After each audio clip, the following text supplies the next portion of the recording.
Ladies and gentlemen, I'm Prasad Michael and you're watching KiniFlash. The haze situation in Malaysia has gone from bad to absolutely awful. Over 1,400 schools nationwide have been ordered to close, with API readings exceeding 200 in some parts of the country. But before I go on, this is very important because even I'm starting to feel a little sick. Bernama posted these pictures on Twitter with the caption that 80,000 face masks are set to be distributed around Sri Aman, where the haze reached hazardous levels. But I hope it's not the masks that people are posing with. Those appear to be surgical masks. They won't help you with the haze. What you need is the N95 face mask. The Indonesian government previously named the subsidiaries of 4 Malaysian palm oil conglomerates: Sime Darby Plantation, IOI Corporation, TDM Berhad and Kuala Lumpur Kepong Berhad as some of the 30 culprits behind the haze causing fires. SDP and IOI have refuted the reports, while KLK admitted that a fire had broken out at its subsidiary's estate before it was extinguished. At a press conference today, Prime Minister Dr. Mahathir Mohamad said if Malaysian firms fail to douse fires at their own estates, Putrajaya will consider formulating a new law which would hold them responsible.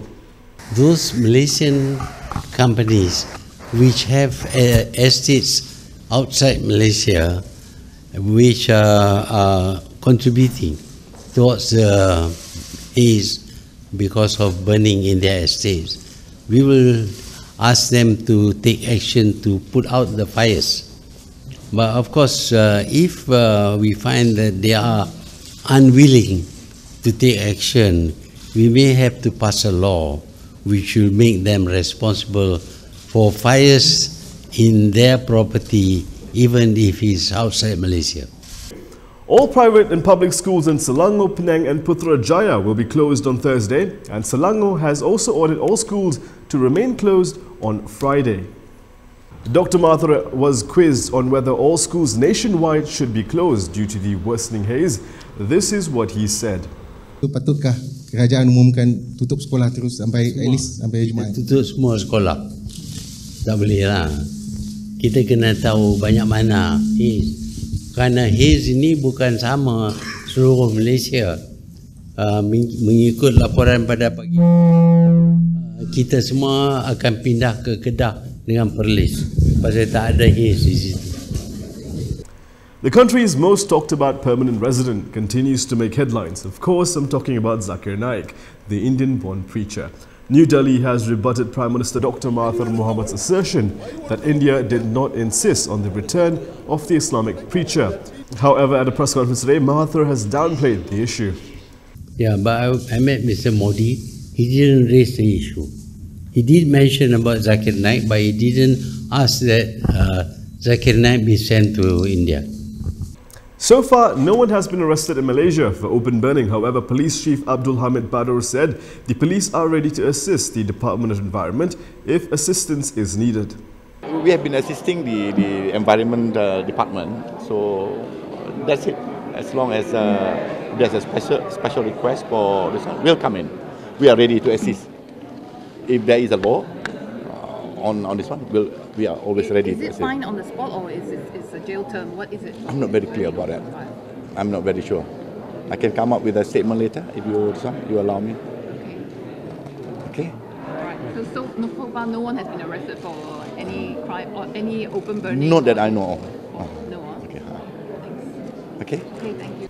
The DOE has imposed a ban on open burning in the whole country except for cremation, religious purposes, grilling, barbecue and flaring until the end of the southwest monsoon period.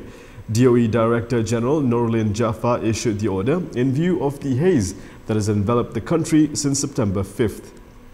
Has Malaysia eradicated poverty? Official figures state that the poverty rate fell from 49% in 1970 to just 0.4% in 2016. But how accurate are those figures? PKR President Anwar Ibrahim said the government should review the poverty rate in Malaysia following the United Nations report claiming that the national poverty rate is at 15% and not 0.4% as reported in 2016. He said study on poverty rates in Malaysia should be carried out and measured using the right methods to ensure accurate findings. Anwar said he sees poor people in almost every village and Felda settlement in Malaysia. Therefore, he said the actual poverty rate in the country may be higher than the government's 0.4%.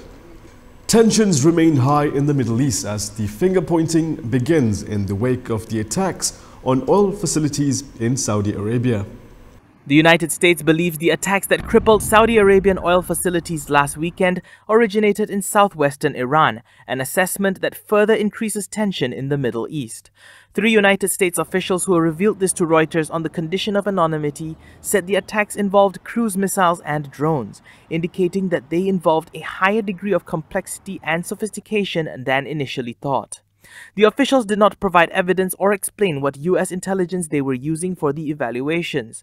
Such intelligence, if shared publicly, could further pressure Washington, Riyadh, and others to respond, possibly with military force. Saudi state television said the Saudi Defense Ministry will hold a media conference on Wednesday that will show evidence of Iran's involvement in the Aramco attacks, including the use of Iranian weapons.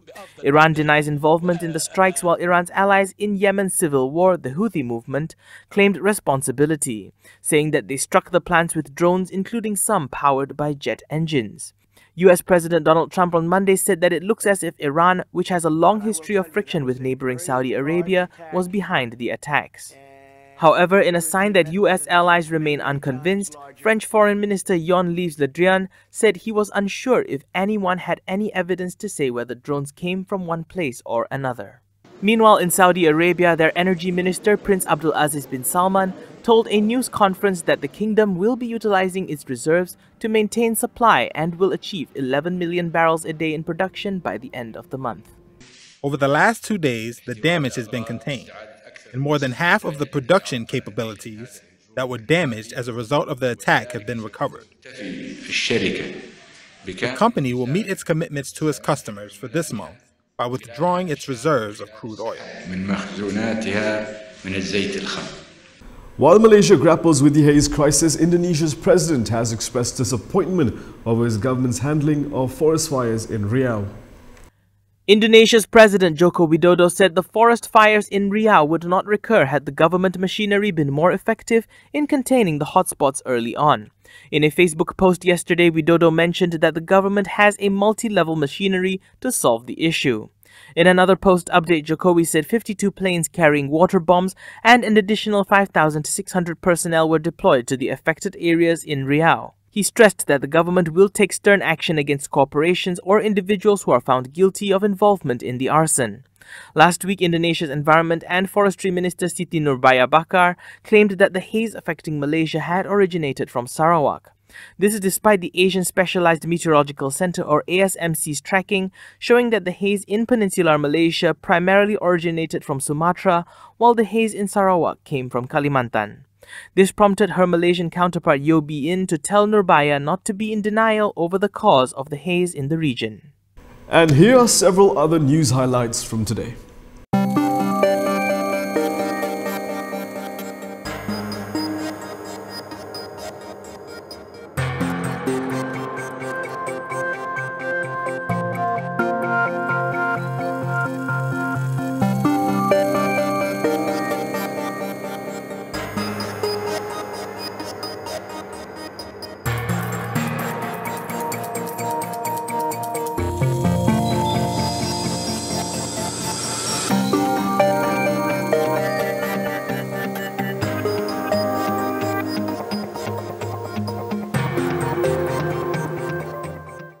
And that is all from me today. For more stories, go to KiniTV.com. You can also follow us on Instagram, Twitter, YouTube, Facebook for the latest news updates. I'm Prasad Michael. Thank you for watching.